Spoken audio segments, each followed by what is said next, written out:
자, 이번 시간은 경제 현안을 보다 쉽게 풀어보는 경제 읽기 시간입니다. 다양한 경제 이슈들 김광석 한양대학교 겸임교수와 함께 짚어보겠습니다. 어서 오십시오. 네, 안녕하세요. 예, 저희가 앞서서 뉴스로도 보도해드렸는데 좋은 소식입니다. 한국의 성장률 얘기부터 해볼 텐데 네. 한국은행의 GDP 집계에 따르면 1분기 실질 GDP 성장률이 1.3%로 나왔습니다. 이에 네. 대해서 정부도 우리 경제의 성장 경로에 선명한 청신호다, 또 교과서적인 성장 경로로의 복귀다. 네. 아주 좋게 평을 했어요. 기분 네. 좋은 소식이네요. 일단은 나쁜 소식은 아닙니다. 그러니까요. 좋은 소식인 건 명확하고요. 그러면 이제 안심해도 되느냐 하는 과제가 등장한 겁니다. 그건 아니군요. 예, 그거는 아니라고 생각합니다. 그냥 저의 의견을 말씀드린다면 제가 계속 이 자리에서도 무슨 말씀 드렸냐면 24년에 발표되는 모든 지표는 지표상으로 좋을 것이다. 라고 말씀드렸어요. 왜냐하면 제가 한번 시청자 여러분을 위해서 설명드린다면 대부분의 우리 경제 지표가 지금 나옵니다. 전년 동기 대비 증감률이에요. 예. 그러니까 지금 물가 상승률도 많이 상승률로 보면 떨어져 있거든요. 3%. 지금도 높은 것 같은데. 그렇죠. 근데 우리가 체감하는 물가는 뭐 30%죠. 그러니까요. 체감은 30%인데 물가 상승률은 3%인 거예요. 마치 무슨 얘기냐면 GDP 규모가 전기 대비 늘었냐 줄었냐, 얼마 늘었냐를 보여주는 게 이 GDP 증가율인데 지금 24년 1분기 GDP가 1.3% 늘었기 때문에 기대치보다는 높고 또 한국은행의 전망치보다도 높기 때문에 다행인 겁니다. 네. 좋은 소식입니다. 네. 그렇죠. 그러나 비교 대상인 23년 4분기가 굉장히 안 좋은 경제였기 때문에 너무 안 좋았기 때문에. 그것과 비교해서 높아지는 거죠. 그러니까 24년 내내 발표되는 모든 지표들이 23년과 비교했을 때 좋아지는 양상은 뚜렷할 것이고 예. 그거보다 더 안 좋게 나오면 정말 안 좋은 건데 그나마 좋게 나와줘서 다행이지만 그게 뭐 굉장히 대단한 일은 아니다.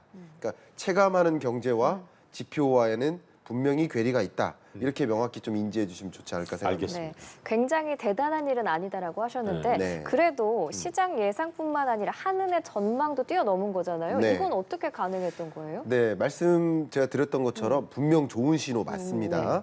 그리고 전년 동기 대비든 아니면 전기 대비든 정말 경제가 바닥을 짚고 회복되는 양상인 건 맞구나라고 할 수 있습니다. 다만 1분기 지표를 가지고 이제 확실히 성장 경로에 들어섰다라고 안도하면 안 된다라는 말씀을 드리는 것이고요. 또 앞으로 남아있는 경로가 너무나 험난하기 때문에 더 그렇다라는 말씀을 드리는 겁니다. 근데 1분기 지표를 가지고 지금 계속 설명하고 있습니다만 어쨌든 수출도 굉장히 강한 플러스로 바뀌었고요. 네. 또 건설 투자나 소비나 이런 전반에 걸쳐서 좀 강한 성장세의 모습을 보입니다. 건설 투자가 2.7% 증가하고 있고요. 수출도 0.9%나 증가했고요.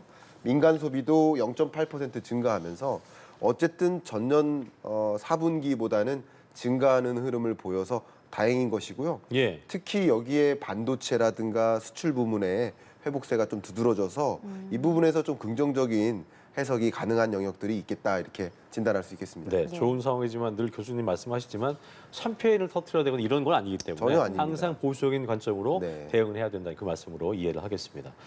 지난 2월에 한국은행이 올해 성장률 전망치로 2.1% 제시했잖아요. 네. 목표치를 달성할 수 있을까? 네. 글로벌 투자은행들도 목표치를 상향 조정을 하긴 했더라고요. 네. 어떻게 좀 예상하세요? 네, 저도 목표치를 조정할 수 있겠다고 생각합니다. 2.3% 2.3% 정도로 성장률을 2.1에서 2.3% 정도로 상향 조정할 수 있겠다 이런 말씀을 좀 드려보고요. 뭐 국제적으로 봤을 때 여러 국제 기구들도 IMF조차도 한국 경제 성장률을 올려잡은 바 있고요. 예. 그런 면에서 가능하다라고 볼 수 있겠습니다. 다만 다시 한번 강조한다면 작년 우리 한국 경제 성장률이 1.4%였어요. 예.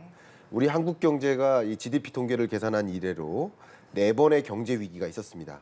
IMF나 아니면 금융위기나 팬데믹 경제 위기처럼 이때를 제외하면 가장 낮은 성장률이 작년입니다. 그때의 경제 규모에 비해서 성장하는 정도가 2.3%니까 바로 기저효과에 따른 성장률의 상승도 있을 수 있기 때문에 예. 여러분이 체감하시는 경제와는 조금 다를 수 있으나 어쨌든 바닥을 지나서 회복되는 경로라고 해석하는 것은 맞는 것 같습니다. 네, 지금 회복기에 접어들었다고 말씀을 해주셨는데 네. 그래도 여전히 고물가에다가 또 유가도 높고 지금 국제유가 불확실하고 환율도 맞아요. 높은 상황입니다. 맞아요. 그러면 다음 분기에도 이 회복성이 계속 이어질 수 있을까요? 네, 그 부분에 대한 우려감이 있는 거죠. 지금 1분기 통계인 겁니다. 네. 지금 4월 말입니다. 근데 지금 4월, 5월, 6월 2분기 통계에 대한 불안감이 있는 거예요. 특히 고물가, 고금리가 계속 지속될 것이다. 2차 인플레이션이 올 것이다. 이런 우려들이 많이 있으면 기업들도 적극적으로 투자를 못 해요. 또 전쟁이라든가 이런 불안한 요소들이 또 많이 있기 때문에 그래서 많이 그냥 머뭇거립니다. 기업들도 신규 투자를 못 하고요. 그런 관점에서 이 성장세가 유지될 것인가 하는 의문점은 많이 남아 있는 상황이라고 정리하겠습니다. 알겠습니다.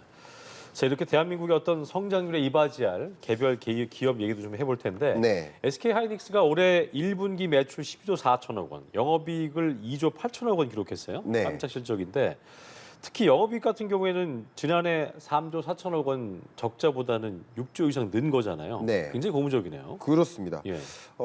말씀드렸듯이 기업 실적도 전년과 비교하면 이렇게 급격히 늘어나는 겁니다. 네네. 매출액도 증가하고 영업이익도 증가하고 그리고 우리 한국 경제 성장률이 지금 예를 들어서 2.1%라고 했을 때 어떤 특정 산업들은 2.1%를 웃도는 성장률이고 어떤 산업들은 2.1%를 밑도는 산업일 텐데 이런 웃도는 산업이 전체 경제를 이끌어가는 거예요. 주로 반도체 기업들이 매출액이 이렇게 드라마틱하게 늘어나니까 또 디램 가격도 오르고요. 낸드 플래시 같은 낸드 가격도 오르고요. 수요는 늘어나고요. 그런 과정에서 재고는 좀 줄어들고요. 그런 면에서 반도체 업계에 긍정적인 신호들이 많이 나타나고 있다고 진단할 수 있겠습니다. 그렇군요. 또 요즘에 그 AI 반도체가 굉장히 뜨겁잖아요. 그렇습니다. 그래서 SK하이닉스도 여기에 힘입어서 AI 메모리 수요가 계속 늘 거라고 기대하는 것 같은데 예. 네. 그 메모리 반도체 전망은 어때요? 저는 이렇게 설명을 드리겠습니다. 많은 빅테크 기업들이 AI 서비스를 공급하려고 하잖아요. 예. AI 경쟁입니다. 그럼 AI 서비스를 제공하려면 뭐가 필요할까요? AI 반도체가 필요해요. 그렇죠. 그럼 AI 반도체만 나홀로 구동이 가능할까? 메모리 반도체가 필요한 거예요.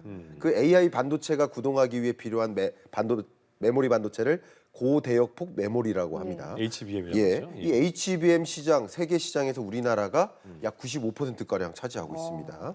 그러니까 당연히 AI 서비스 경쟁이 격화되면 AI 반도체 경쟁도 격화되고 예. 당연히 메모리 반도체 수요도 늘어나니까 필수적인 이런 부분은 거니까. 그럼요. 밸류 체인이 이렇게 형성되기 때문에 AI 서비스는 앞으로 이제 시작이라고는 표현을 써볼게요. AI 서비스는 이제 시작입니다. 이제 전방위적으로 보급될 겁니다. 그런 과정에서 AI 반도체 혹은 고대역폭 메모리 반도체 수요는 급격히 성장하는 흐름을 이어갈 것이다. 이렇게 보고 있습니다. 저희가 보면 이제 항상 AI가 태동되면서 늘 얘기했던 게 미국 시장에 엔비디아를 네. 얘기하면서 또 이 관련 업체로 SK하이닉스를 얘기하기도 하는데 지금 말씀하셨던 그 HBM 같은 경우는 95% 점유율을 갖고 있고 네. 그렇다면은 투자 규모 늘리기로 했고 글로벌 메모리 시장에서 SK하이닉스의 어떤 주도권을 잡을 수 있는 그런 분위기 네. 이건 어떻게 좀 저희가 추측을 해봐야 될까요? 일단 현재로서는 굉장히 독점적인 영향력을 행사하고 있다. 이렇게 답변을 드리고요. 더군다나 엔비디아 주도로 이 AI 반도체 시장이 형성되고 있는데 예. 엔비디아에 적극적으로 공급하고 있는 공급망 역할, 공급자 역할이 바로 SK하이닉스니까 그런 면에서 단기, 중기적으로는 굉장히 기대가 된다라는 네. 말씀을 드릴게요. 다만 지금 AI 기업들, 이 서비스 기업, 플랫폼 기업들이 내가 스스로 AI 반도체 생산할래 하면서 내재화 전략을 펼쳐나가고 있어요. 본인들이 하려고. 그렇죠. 그리고 HBM 시장을 놓고도 다른 여러 반도체 기업들이나 나도 그런 영역으로 뛰어들래 하면서 경쟁하고 있어요. 당장 삼성전자도 경쟁에 뛰어들었고요. 그렇죠.